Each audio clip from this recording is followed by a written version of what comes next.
पूरे कानपुर शहर में टिकट को लेकर मारामारी शुरू थी, लेकिन सबसे ज्यादा चर्चा में वार्ड नंबर 40 की सीट थी। अरे बधाई हो सीमा भाभी, अब तो आप वार्ड की पार्षद बन गई हैं। अब तो हमारे काम आप ही करवाएंगी। अरे ये तो सिर्फ नाम की पार्षद बनी है, वो तो महिला सीट आ गई, वरना पार्षद तो मुझे ही बनना था। अरे ठाकुर साहब नमस्कार। कल ना हम नोटिस किए कि हमारा घर तो अवैध है और नगर निगम वाले उसे तोड़ने आ रहे हैं। अरे कुछ कीजिए ना ठाकुर साहब।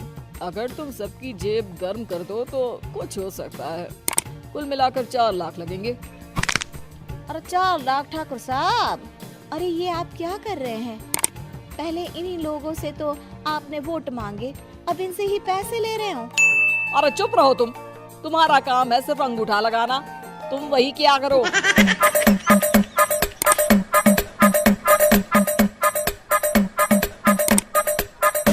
कौन बनेगा नेता?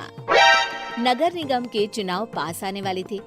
पूरे कानपुर शहर में टिकट को लेकर मारामारी शुरू थी, लेकिन सबसे ज्यादा चर्चा में वार्ड नंबर 40 की सीट थी। वो इसलिए क्योंकि इस बार वहाँ की सीट महिला के लिए आरक्षित थी। अब सवाल ये था कि चुनाव लड़ेगा कौन।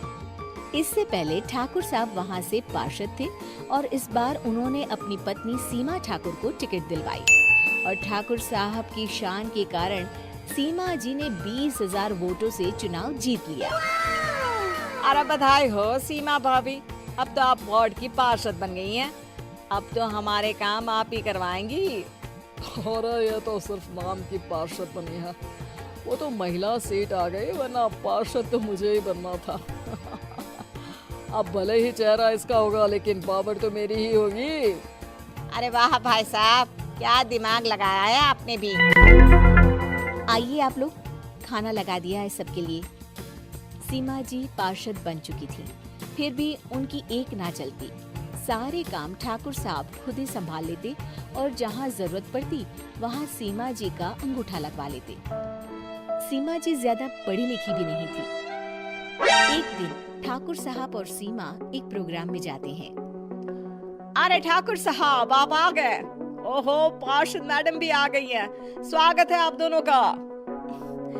लगता है हमारे पार्षद फंड का सही इस्तेमाल हो रहा है। चलिए अब उद्घाटन करते हैं। ये लीजिए ठाकुर साहब कैची, आप ही सबसे पहले प्रवेश कीजिए।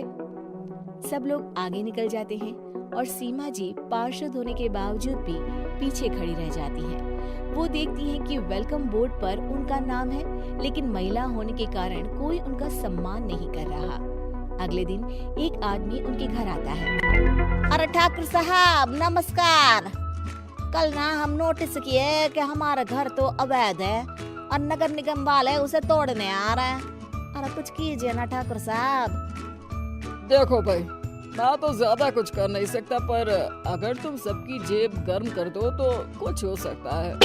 कुल मिलाकर 4 लाख लगेंगे। अरे 4 लाख ठाकुर साहब। अरे भाई, मैं अपने लिए नहीं मांग रहा हूँ, दरोगा है, इंजीनियर बाबू है, बड़े साहब है, सबको देना पड़ता है ना थोड़ा थोड़ा। बोलो है मंजूर?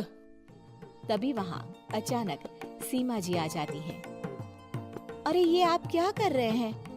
पहले इन्हीं लोगों से तो आपने वोट मांगे, अब इनसे ही पैसे ले रहे हो। अरे चुप रहो तुम, तुम्हारा काम है सिर्फ अंगूठा लगाना, तुम वही किया करो। मुझे दूसरे काम तुम मत सिखाओ, समझी? और तुम ना जाओ, अब पैसे लेकर आओ, वरना जेसीबी किसी भी वक्त आती होगी। सब कुछ ऐसे ही चलते रहता है। एक दिन सीमा जी और ठाकुर साहब को एक लोकल मीटिंग में बुलाया जाता है। वहाँ पर कई और अधिकारी लोग भी मौजूद रहते हैं। अब मैं चाहूंगा कि ठाकुर साहब हमारे बीच 2 शब्द कहें। मेरे प्यारे भाइयों और बहनों, आज मेरा सौभाग्य है कि मैं आप सबकी सेवा दिन रात कर पा रहा हूँ। आपने मेरी पत्नी को भारी मतों से जिताया है, इसलिए मैं आप सभी का शुक्रगुजार हूँ। मैं आप सबसे वादा करता हूँ कि हमेशा की तरह हमारे वार्ड में किसी को कोई तकलीफ नहीं आने दूंगा। सभी लोग तालियां बजाने लगते हैं। अब मैं माननीय पार्षद मैडम को स्टेज पे बुलाना चाहूंगा। अपने नाम को बुलाया सुनकर सीमा जी एकदम चौंक जाती है। उन्हें बिल्कुल उम्मीद नहीं थी कि इतनी बड़ी जगह उन्हें मंच पर बुलाया जाएगा। जैसे तैसे वो मंच पर चढ़ती हैं। ऊपर जाते ही सीमा जी को सारी पुरानी बातें याद आ जाती हैं कि किस तरह उनके पति उन्हें कभी भी आगे बढ़ने नहीं देते और उनके नाम से गलत काम करते हैं। वो बोलने लगती हैं, मैं आपके वार्ड की पार्षद सीमा हूँ। आप में से बहुत कम लोग ही मुझे जानते होंगे क्योंकि इससे पहले मुझे कभी ऐसा मौका ही नहीं मिला। सारे मौके मेरे पार्षद पति यानी आपके ठाकुर साहब ही लेते रहे, लेकिन आज ये मौका मुझे मिला है तो मैं इसे ऐसे ही नहीं जाने दूंगी। मैं आपको ये बताना चाहती हूँ कि आपके ठाकुर साहब मेरे नाम की आड़ में गैर कानूनी काम करते हैं, जिस पर अंगूठों के निशान मेरे होते थे।